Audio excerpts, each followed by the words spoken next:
Get ready with me while I talk about why there might be a decline in F1 viewership, but also an increase in negative adjectives like boring and annoying. Firstly, let's get it out of the way. We have no title fight, and it's no surprise that some people just won't find that interesting. I'm applying the Bobby Brown face base, but you know, we're coming off the back of some crazy seasons. We've got Lewis and Max in 2021, the cost cap saga and the breach of all of that, new regulations, a crazy and messy silly season, the potential of Ferrari potentially challenging last year as well. Got the Charlotte Tilbury Magic Cream now, but maybe new fans thought that this year would be the same. I don't have stats for this, but you know, with COVID, people were inside, more people watching Drive to Survive, social media numbers were heightened, but then when you couple that with the dominance now, numbers will naturally drop off. Since then, what have F1 really done to retain new viewers? I don't really think they've had any real sort of retention plan. What I think that they have done for children is the F1 Kids broadcast, but for the already established fan, you know, people who are a little bit older, I don't think F1 have done anything. And yes, teams individually are doing things, like we know Aston Martin are brilliant at fan engagement, they really do offer a lot, and other teams do other things for their fans, competitions, meeting drivers, things like that. But what has F1 the business, what have they done? I'm applying my Estee Lauder double wear in honey bronze. I promise on here it doesn't look like the right shade, but it is. But talking about kind of new fans, I don't think that there's any grace given to them. No, I'm lying, there is grace given to them, but I do think sometimes existing fans or a part of the fan base don't allow new fans to make mistakes, and I don't think that's very fair, because then they'll think, well, I'm trying to learn, I'm not being allowed to learn, I might as well just not learn, and then it puts them off. With the foundation off camera, it's just much easier. And then I'm going to use the Too Faced concealer. This is one of my favourite concealers, and I'm going to be using the Huda Beauty for the first time as well, just to brighten a bit more. I think it might be too light. Back to the topic. So I think generally also with F1, numbers always have a peak and a trough, and F1 Tony has actually spoken in depth about this for quite some time now, so I suggest you go look at her videos for more depth on this. When it comes to data, we also need to look at how data was gathered, and Nicole's done a video on this, and also Christina has done a video talking about data being gathered by AI, so I think that's really interesting too. Data and context is super important, because if you want to, you can manipulate any kind of data into the story that you want to tell. Concealer is so light, but we're going to just like dab it a little bit in the corner.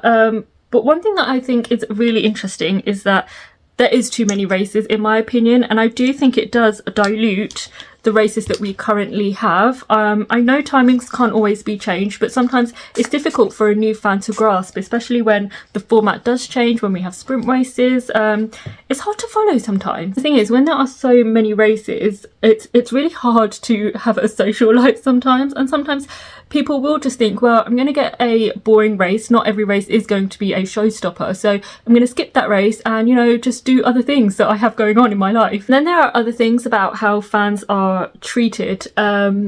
Ticket prices are so high. The average fan will just probably never get to go to a Grand Prix, and that's just really, really sad. I mean, we've seen kind of people do spreadsheets and stuff of like the increase in ticket prices year on year, and that's crazy to me. Anastasia bronzer, and then I'll also do the Fenty on top. Here's the Milani blush in Dolce Pink, but I think another issue is the cost of accessing content and actually watching races legally. It is mega expensive, especially in the UK. If you wanted to watch live on Sky, my god, the prices for that are insane. And then also content online sometimes is put behind a paywall, so people can't even access it after the race. So I think there's a conversation about bias. I am not too pro or against having bias reporting or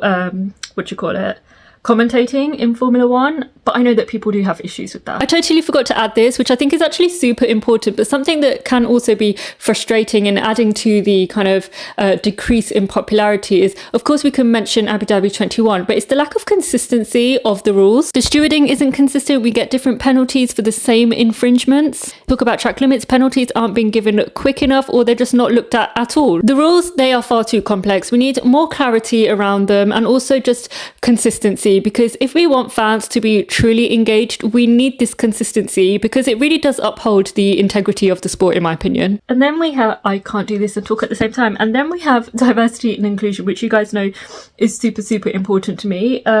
We have fans online getting abused, fans at the track getting abused, we have fans of different drivers kind of going at each other, even team personnel saying stuff about their own driver. We all know who I am talking about. It's just not on. Put the Nick's gloss on top of that. The FIA said that they had a plan to tackle online toxicity. There's been very little information about that. I think that they've released a couple of things this month, you know, trying to talk to different organisations about what to do. But in terms of genuine action so far, there really hasn't been anything that I've seen that is kind of tangible. So it's no wonder that if fans are getting abused, they're going to be talking negatively with negative adjectives, as that article says. Yeah, those are just some of the things of why I think that there has been a decrease in popularity in the current Formula One season. Do I think Red Bull dominance has helped?